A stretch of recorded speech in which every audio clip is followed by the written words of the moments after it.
Hello guys, welcome to Become Intellect. आज की video बहुत ही स्पेशल है क्योंकि आज हम पढ़ने जा रहे हैं मौर्यन डायनेस्टी को।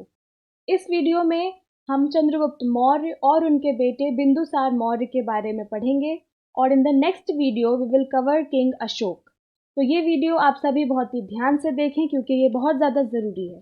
सो let's get started and do study about the Mauryan dynasty. Okay, so why हम मौर्यन डायनेस्टी को पढ़ क्यों रहे हैं? क्योंकि मौर्यन डायनेस्टी मगध की सबसे ज़्यादा इम्पॉर्टेंट डायनेस्टी है। मगध में और भी सारी डायनेस्टीज थी, ठीक है, लेकिन सबसे जो बड़ी या सबसे इन्फ्लुएंसिंग जो डायनेस्टी थी दैट वाज मौर्यन डायनेस्टी।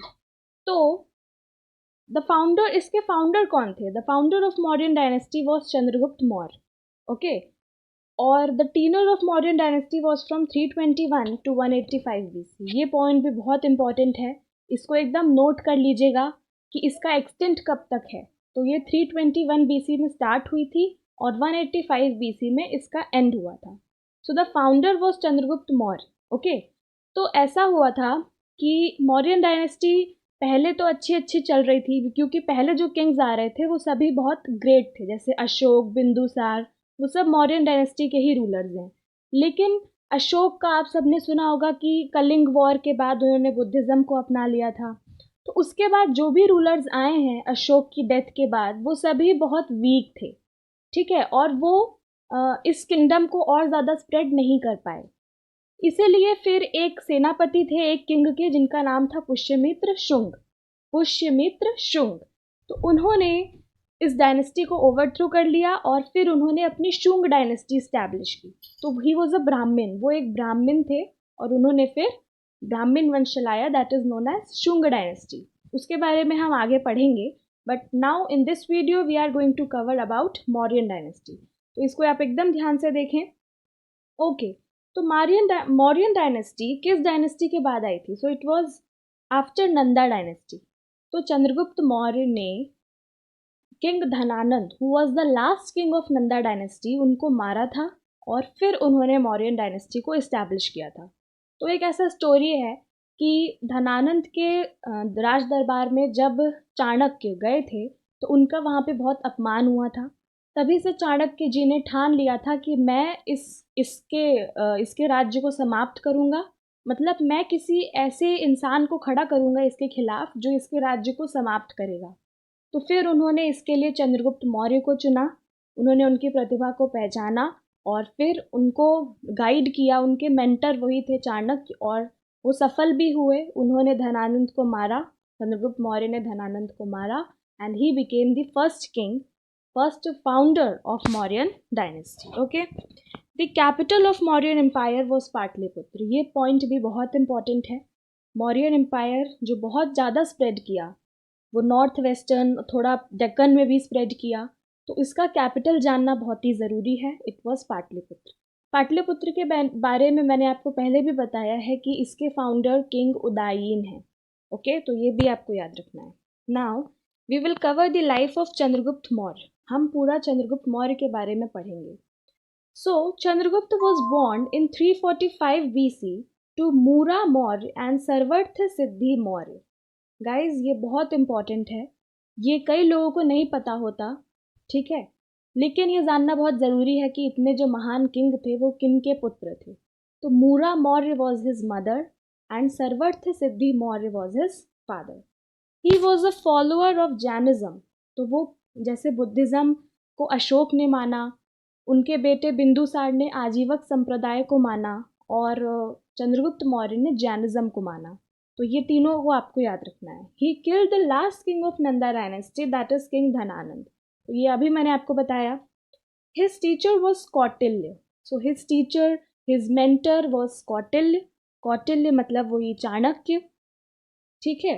तो वो उनके मेंटर थे और बाद में इनके किंगडम के प्रधानमंत्री बने, मतलब इनके राज दरबार में इनके प्रधानमंत्री बने। Okay, his wife was Durdhara. तो इनकी एक वाइफ थी दुर्धरा जो कि धनानंद की बहन थी। ऐसा कहा गया है कि वो धनानंद की बहन थी। और इनकी एक और वाइफ थी हेलेना। तो सेल्यूकस निकेटर से इनका युद्ध हुआ था 305 BC में। तो उसको, उस युद्ध में मतलब उस युद्ध को समाप्त करने के लिए सेल्यूकस ने क्या किया था, अपनी बेटी हेलेना की शादी चंद्रगुप्त मौर्य से करा दी थी। ठीक है, तो ये भी है कि उनकी दो वाइफ थी, एक थी दुर्धरा और एक थी Helena. Okay, then his guru who taught him Jainism was Bhadrabahu. So we discussed all things, various things about Bhadrabahu, कि भद्रबाहु ने दिगंबर जो जैनिज्म का एक शाखा है उसको स्टैब्लिश किया था। तो यही फिर उनके गुरु बने थे चंद्रगुप्त मौर्य के, जिन्होंने उनको जैनिज्म के बारे में सब कुछ पढ़ाया है। Okay, he died eight Shravanabelagola in Karnataka in 298 BC। ये पॉइंट भी बहुत इंपॉर्टेंट है। तो ऐसा कहते हैं कि श्रवणबेलगोला में वहाँ पे मतलब वो इतना ज़्यादा डूब गए थे जैनिज्म में कि वहीं पे उन्होंने व्रत किया, और व्रत करते करते वहाँ पे उनका कुछ अंत हो गया था, ऐसी कुछ स्टोरीज हैं। That is Shravanabelagola in Karnataka में he died. Okay, in 298 BC।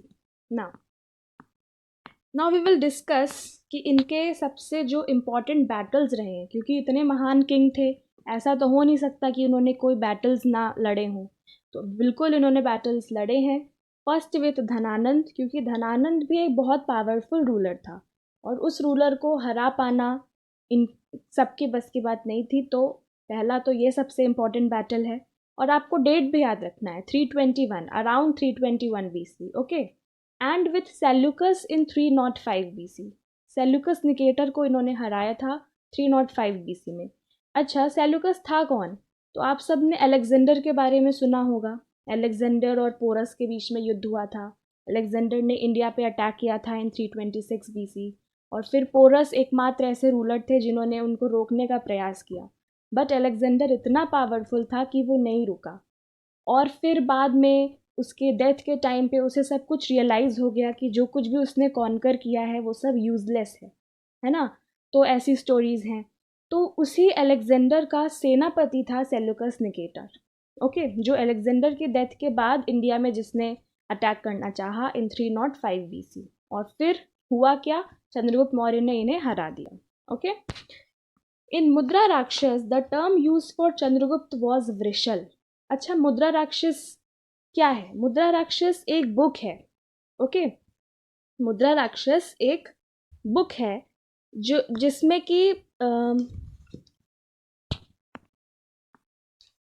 कि मुद्रा राक्षस इज अ बुक जिसमें चंद्रगुप्त मौर्य के जैनिज्म से रिलेटेड कुछ चीज़ें बताई गई हैं। Okay, so it was written by Vishakha Datta, और वहाँ पर उनके लिए जो टर्म यूज़ किया गया है that is Vrushal.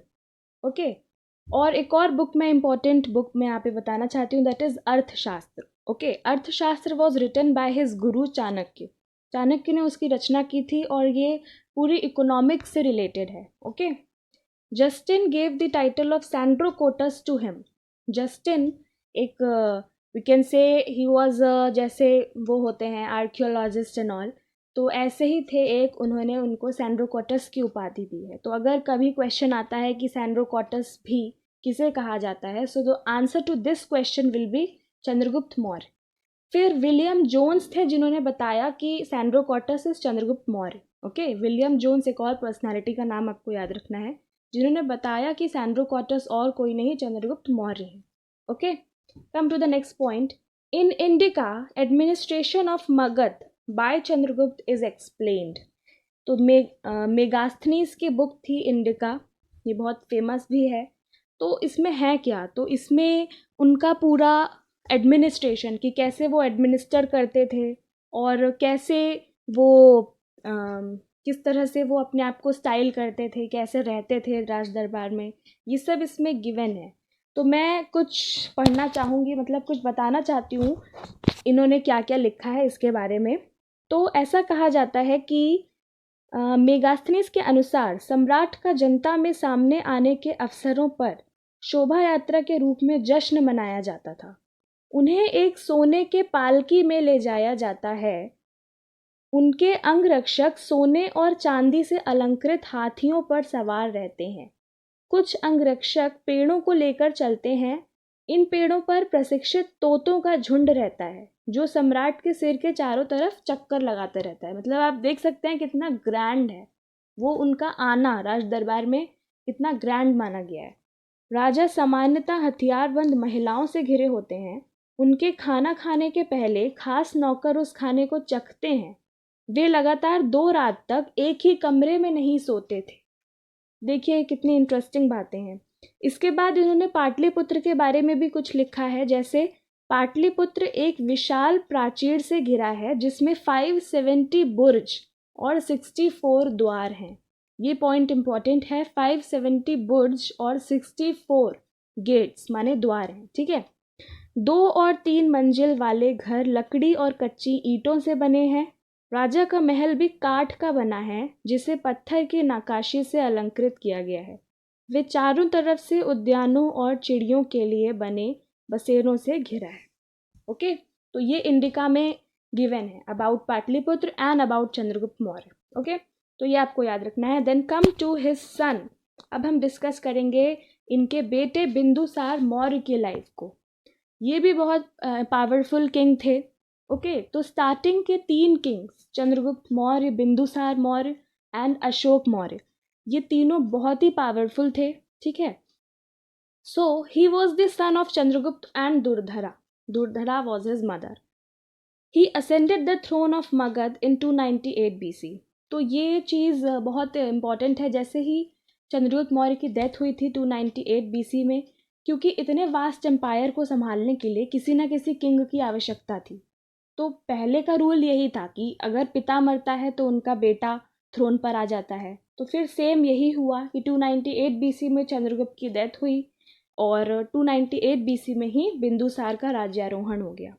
He conquered most of the Deccan states which are said to be 16 in number। तो ऐसा माना जाता है कि उन्होंने डेक्कन, मतलब जो थोड़ा सा इंडिया का सदर्न पार्ट अगर हम देखें, ओके, पूरा सदर्न नहीं, एकदम साउथ में नहीं जाएंगे, सेंट्रल एंड सदर्न पार्ट, उसको हम डेक्कन कहते हैं। तो ऐसा माना जाता है कि उन्होंने डेक्कन के 16 स्टेट्स को कॉन्कर किया है। Okay, he died in 269 BC। तो जैसे ही 269 BC में इनकी डेथ हुई तो उसी टाइम पे अशोक का राज्यारोहण हुआ है। Okay, then famous titles given to him. ये आप सब ने देखा होगा, if you see KBC and all, तो वहाँ पे हमेशा पूछते हैं कि किंग्स को कौन कौन से टाइटल्स दिए जाते हैं। किसी भी एग्ज़ाम में भी ये पूछा जा सकता है। जैसे अमित्र घात, अमित्र घात का टाइटल किसे दिया गया है? So it was given to Bindusara. Okay, जिसका मतलब होता है कि शत्रु विनाशक, जो बिल्कुल शत्रु का विनाश कर दे, ठीक है। In Vayu Purana he is given the title of Bhadrasara. Vayu Purana में उनको कौन सा टाइटल दिया गया है? Bhadrasara. Then in Jain literature he is given the name of Singh Sen. उनको सिंह सेन का भी नाम दिया गया है in Jain literature. Okay, then he was a follower of Ajivika संप्रदाय। तो ये मैंने आपको अभी बताया कि वो आजीवक संप्रदाय को मानते थे, और मैंने अपने पहले वीडियोस में ये भी बताया है कि आजीवक संप्रदाय के संस्थापक कौन थे। तो वो थे मखलिप के पुत्र गोसाल, ठीक है। तो ये आपको याद रखना है बहुत अच्छे से। During his period Syrian ambassador डाइमेकस was sent by the king Antiochus. अब यहाँ पे आपको थोड़ी सी चीज़ें याद रखनी पड़ेंगी। डाइमेकस, हर एक किसी किंग की अगर आप लाइफ पढ़ें तो हमेशा उनके राज दरबार में कोई ना कोई एम्बेसडर ज़रूर आते हैं, और वो दूसरे देशों के ही होते हैं। ऑफकोर्स वो एम्बेसडर हैं तो किसी और देश के ही होंगे। तो सीरिया के जो किंग थे एंटीओकस, वहाँ के एक एम्बेसडर थे डाइमेकस, जिनको एंटीओकस ने बिंदुसार के राज दरबार में भेजा था। और ये जो हैं डाइमेकस, ये मेगास्थनीस के उत्तराधिकारी माने जाते हैं, ठीक है। तो ये भी आपको याद रखना है। एक और बात मैं आपको बताती हूँ कि बिंदुसार के शासनकाल में, मतलब जब उनका रूल था, तक्षशिला में कुछ विद्रोह हुए थे, मतलब ऐसा एक वर्णन है, ठीक है। और तक्षशिला के बारे में अगर हम कहें तो तक्षशिला प्रेजेंट डे पाकिस्तान में है। उस टाइम का एक बहुत ही ज़्यादा फेमस यूनिवर्सिटी था जिसमें Chanakya was a teacher. Chanakya उसमें पढ़ाते थे तक्षशिला में, and more than 60 subjects were taught. आपको ये तक्षशिला के बारे में जानना इम्पॉर्टेंट है क्योंकि 60 से ज़्यादा सब्जेक्ट्स उसमें पढ़ाए जाते थे। 10,000 स्टूडेंट्स उसमें पढ़ते थे। ओके, तो तक्षशिला वॉज वेरी ग्रैंड, और ये सिंधु और झेलम नदी के तट पर था। तो उसमें कुछ ऐसा वर्णन है कि वहाँ पे कुछ विद्रोह हुए थे। तो इन विद्रोह को दबाने के लिए बिंदुसार ने पहले अपने बेटा सुसीम को भेजा था, उसके बाद उन्होंने अशोक को भेजा था। तो ये मैं इसलिए बता रही हूँ क्योंकि ऐसा भी कहीं ना कहीं वर्णन है। ओके, तो that is it. So guys, I hope कि आपको ये सब कुछ अच्छे से समझ में आया होगा। अगर आपको कोई भी डाउट है या कोई भी सजेशन है तो you are free to comment in the comment box. Okay, and at last, do like, share and subscribe to my channel. Bye bye.